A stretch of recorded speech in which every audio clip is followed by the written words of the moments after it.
नमस्कार, आप सबका स्वागत है हमारे चैनल नेक्स्ट 9 न्यूज़ पर। आप देख रहे हैं हमारा खास प्रोग्राम सत्ता का खेल। सत्ता के खेल में इस बार बारी है ज्योतिरादित्य सिंधिया के बड़े पद को लेकर। ज्योतिरादित्य सिंधिया को लेकर लगातार सवालात खड़े किए जा रहे हैं कि सिंधिया के लिए भारतीय जनता पार्टी आगे क्या विचार विमर्श कर रही है। आज कुछ ऐसी खबरें सामने आई कि नगर निकाय चुनावों में क्रॉस वोटिंग करने वाले बीजेपी नेताओं को पार्टी ने बाहर कर दिया। वहां पर सिंधिया की ताकत देखने को मिली। और क्या सिंधिया की ताकत ऐसे ही बरकरार रहेगी? 30 मंत्रिमंडल के एक जो पद रहते हैं उनमें 9 मंत्री का पद सिंधिया समर्थक विधायकों का है। तो यह अपने आप में बहुत दिलचस्प आंकड़ा है कि किस तरीके से 50% भी यहां पर शेयर नहीं दिया गया है सरकार बनाने के बावजूद भी सिंधिया के विधायकों को। अब किस तरीके से आगे आने वाले वक्त में भारतीय जनता पार्टी इनको लेकर सोच विचार कर रही है, रणनीतियां बना रही है, क्योंकि सब यहां पर जानना चाहते हैं कि सचिन पायलट जैसे कहीं यहां पर कोई बड़ा कदम यहां पर सिंधिया ने उठाया था, लेकिन सचिन पायलट की बगावत कामयाब नहीं हुई और सिंधिया की बगावत कामयाब हुई थी और उन्होंने सरकार बनाकर दी भारतीय जनता पार्टी की। 2023 के चुनाव वैसे तो अभी काफ़ी समय है, लेकिन समय के साथ साथ काफ़ी कुछ पार्टी में बदलाव हो रहे हैं। पार्टी कुछ यहाँ पर अलग अलग फैसलों के साथ चलना चाह रही है। 2023 में कौन सा चेहरे के साथ उड़े, यहाँ पर कह सकते हैं मध्य प्रदेश की राजनीति में बड़ा बखेड़ा खड़ा करेगी भारतीय जनता पार्टी कांग्रेस के लिए, क्योंकि 2018 के जो चुनावी नतीजे थे वो कांग्रेस के पक्ष में थे। बीच में सरकार गिना के सरकार बना देना वो अलग बात है, लेकिन जनता ने वोट कांग्रेस को दिया था। और इस बार अगर बात करें तो कांग्रेस पार्टी कहीं ना कहीं कमलनाथ और दिग्विजय सिंह जैसे बड़े चेहरों के साथ आगे जाना चाहेगी और उसमें से यहां पर कहीं ना कहीं किसी को सीएम पद के लिए आय करेगी। कमलनाथ होते हैं तो अच्छी बात है, ना दिग्विजय सिंह को लेकर भी कई सारे समर्थकों का यह कहना है कि उनको कांग्रेस पार्टी आय कर सकती है। लेकिन बीजेपी का क्या बीजेपी एक बार फिर से शिवराज के चेहरे पर दाव लगाएगी या इस बार सिंधिया के कहीं ना कहीं आगे फैसलों के साथ चलना चाहेगी? इन सब मामले पर ज़्यादा जानकारी लेने के लिए हम न्यूज़ रूम में मौजूद है। हमारे तमाम सहयोगी हमारे साथ मौजूद है, इनसे आने की कोशिश करते। क्रांति हमारे साथ मौजूद है। जिस तरीके से सत्ता का खेल आप जानती हैं क्रांति, सत्ता का खेल जब चलता है तो किसी की सरकार गिर जाती है, किसी की सरकार बन जाती है। और सत्ता के खेल में यहाँ पर कहीं ना कहीं ज्योतिरादित्य सिंधिया कांग्रेस के खिलाफ बाजी मार गए थे जब उनको लेकर फैसले नहीं सही समय पर आए। तो अब आप क्या कहना चाह रहे हैं कि सिंधिया को लेकर आगे की रणनीति क्या बनाई जा सकती है बीजेपी के द्वारा, क्योंकि उनको बहुत बड़े बड़े पदों का एक इंतजार रह सकता है, या फिर अगर बीजेपी खुद मेहरबान होती है तो एक अच्छा मैसेज जाएगा कि जो भी बगावत करके आएगा उसे ऐसे ही यहाँ पर बड़े पद दिए जाएंगे। तो उसको लेकर आप क्या राय? देखिए, बिल्कुल जाहिर सी बात है कि सिंधिया जो है हमेशा से अपने ही पद को लेकर के बहुत ही ज़्यादा कॉन्शियस रहे हैं और उन्हें अगर वो पद नहीं मिला है तो वो हमेशा उस जगह से बैकआउट कर चुके हैं। और इसका लाइव एग्जांपल हमने जो है कांग्रेस के साथ देख लिया था। बीजेपी में भी वो इसलिए है क्योंकि उनके पास कोई थर्ड ऑप्शन नहीं है। अगर उनके पास थर्ड ऑप्शन होता तो अभी तक शायद वो बीजेपी को भी लात मार चुके होते और वो आगे की तरफ जाते, क्योंकि उन्हें पता है कि यहाँ पर भी मुख्यमंत्री के तौर पर शिवराज के आगे जो है पार्टी सोच ही नहीं रही है और उन्हें उड्डयन मंत्री के बाद अब उन्हें जो है मुख्यमंत्री बनना है, एक राज्य को संभालना है और वो भी उस राज्य को जिस राज्य के वो राजा पहले से ही कहलाते हैं। तो देखिए, यहाँ पर जो है मध्य प्रदेश में वो अपनी स्थिति और ज़्यादा मजबूत करना चाहते हैं और अपने आप को मुख्यमंत्री के तौर पर जो है देखना चाहते हैं। कहीं ना कहीं वो अपने बेटे के लिए भी एक बड़ी जिम्मेदारी ढूंढ रहे हैं। तो देखिए, दोनों ही पदों को लेकर के वो ज़्यादा इस वक्त जो है हलचल में नजर आ रहे हैं। अगर उनके सामने ऑप्शन के तौर पर आम आदमी पार्टी भी बहुत ज़्यादा मजबूत होती मध्य प्रदेश में तो जाहिर सी बात थी कि वो भाजपा को छोड़ करके आम आदमी पार्टी में जाते। लेकिन देखिए, जो उनकी अभी की रणनीति दिखाई दे रही है वो 50-50 है कि कांग्रेस की तरफ भी वापसी कर सकते हैं और भाजपा के साथ भी आगे बढ़ सकते हैं। जी, बहुत बहुत शुक्रिया जानकारी देने के लिए। लेकिन यहाँ पर सिंधिया को लेकर सवालात हमेशा बने रहते हैं कि सिंधिया के लिए आगे की बीजेपी की रणनीति क्या है, भारतीय जनता पार्टी खुद से क्या बड़े उनके नाम को लेकर ऐलान करेगी। क्योंकि जैसा कि आपको जानकारी दी, 30 मंत्रिमंडल के जो विस्तार हुआ था उसमें 9 मंत्रिमंडल का पद यानी 9 मंत्रियों को पद दिया गया था सिंधिया समर्थक विधायकों को। वहाँ पर भी इतना परसेंटेज में यानी कि 50% तो कम से कम बांटना ही चाहिए था, जैसा कि महाराष्ट्र में हुआ था।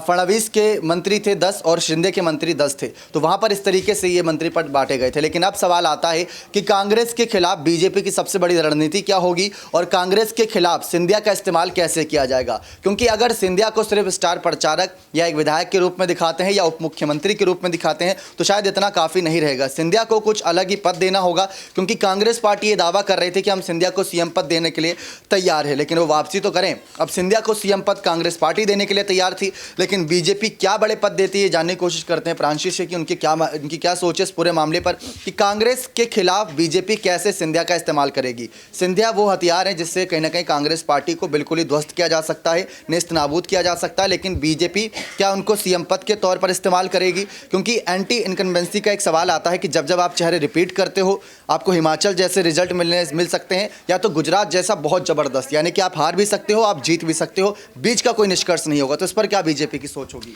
देखिए, जाहिर सी बात है ज्योतिरादित्य सिंधिया जो एक राजघराने से ताल्लुक रखते हैं और मध्य प्रदेश में महाराष्ट्र के तौर पर वह जाने जाते हैं। तो पहले से ही उनका रुतबा काफ़ी बड़ा है पूरे ही देश में देखा जाए तो। ना सिर्फ वह ग्वालियर तक ही सीमित है बल्कि मध्य प्रदेश के साथ साथ देश भर में। और दूसरी ही तरफ जो प्रभाव बढ़ता हुआ नजर आया है वो एक पॉलिटिशियन होने के नाते। तो कांग्रेस में रहकर एक जाना माना चेहरा रहे, लेकिन बीजेपी में रहकर भी अब ज्योतिरादित्य सिंधिया ने जब कांग्रेस से इस्तीफा दे दिया रातों रात, और अब जिस तरीके से वह बीजेपी में, तो साल 2018 में जो हमने चुनाव देखे थे, हमने ये भी देखा था कि कमलनाथ की सरकार उनके इस्तीफे के बाद से गिरती हुई नजर आई। लेकिन बीजेपी ने साफ तौर पर फोकस ज्योतिरादित्य सिंधिया पर ही किया था। जिस तरीके से कांग्रेस में सचिन पायलट की अहमियत है, वैसे ही ज्योतिरादित्य सिंधिया की भी रही। अब सिंधिया को लेकर यही दावे किए जा रहे हैं कि साल 2023 में जो विधानसभा चुनाव होंगे कहीं ना कहीं उन्हें आगे किया जा सकता है। तो सबसे बड़ा पद तो यहाँ पर दीपक यही आता है मध्य प्रदेश के लिए कि मुख्यमंत्री पद के लिए उन्हें आगे किया जा सकता है। लेकिन दूसरी ही तरफ गौर किया जाए, मोदी कैबिनेट का हिस्सा वह पहले से ही है, उड्डयन मंत्री के तौर पर जाने जाते हैं। पीएम नरेंद्र मोदी के साथ, अमित शाह जी के साथ वह डिस्कशन करते हुए देखे जाते हैं अलग अलग मुद्दों पर।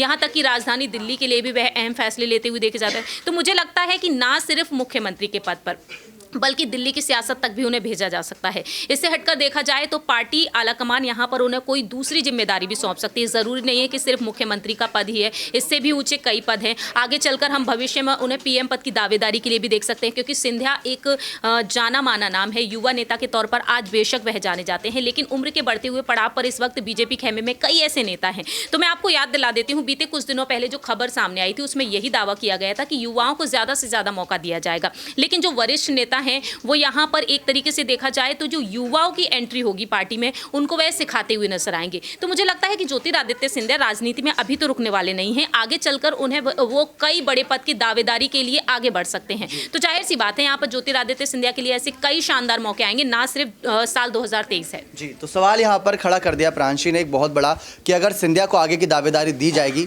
तो इस बार मध्य प्रदेश के जो चुनाव होंगे 2023 में, वहाँ पर सीएम चेहरा क्या दोबारा से शिवराज सिंह चौहान रहेंगे? ये जानने की कोशिश करते हैं कशिश से, क्योंकि हमने हिमाचल चुनाव देखा, वहाँ पर जयराम ठाकुर को दोबारा सीएम चेहरे के लिए आय किया गया, वो चुनाव हार गए। लेकिन हमने गुजरात भी देखिए, भूपेंद्र भाई पटेल को आय किया, वहाँ पर इतिहास रच दिया। तो कुछ भी हो जाता है, बस सवाल है विपक्ष का कि विपक्ष किस तैयारी के साथ, किन मुद्दों के साथ आगे आ रहा है। इस पर आपका क्या कहना है? कांग्रेस पार्टी की रणनीति क्या होगी? दिग्विजय सिंह है, कमलनाथ हैं, सिंधिया के मंत्री ने यह कहा कि अगर दिग्विजय सीएम होते तो सरकार नहीं गिरती, और सिंधिया के मंत्री ने यह भी दावा किया कि आने वाले वक्त में सिंधिया सीएम बन सकते हैं। प्रांशी ने दावा किया कि सिंधिया पीएम बन सकते हैं। तो आपका क्या मानना है इस पर? देखिए, मुझे ऐसा लगता है कि अभी तक की जो जानकारी है उस हिसाब से यहाँ पर सिंधिया सीएम बन सकते हैं, ये बात साफ तौर पे। कल भी जानकारी, आज सुबह भी ये जानकारी सामने है कि शिवराज की उम्र लगातार बढ़ती जा रही है, और कहीं ना कहीं आप ये देखिए कि बीजेपी बहुत ही ज़्यादा समझदार पार्टी है, तभी यहाँ पर सेंधमारी करती है अच्छे खासे गढ़ में भी। आप ये देखिए कि जब कांग्रेस पार्टी ने सिंधिया के चेहरे पर चुनाव लड़ा और जीती, तो बीजेपी ऐसा क्यों नहीं करेगी? और बीजेपी ऐसा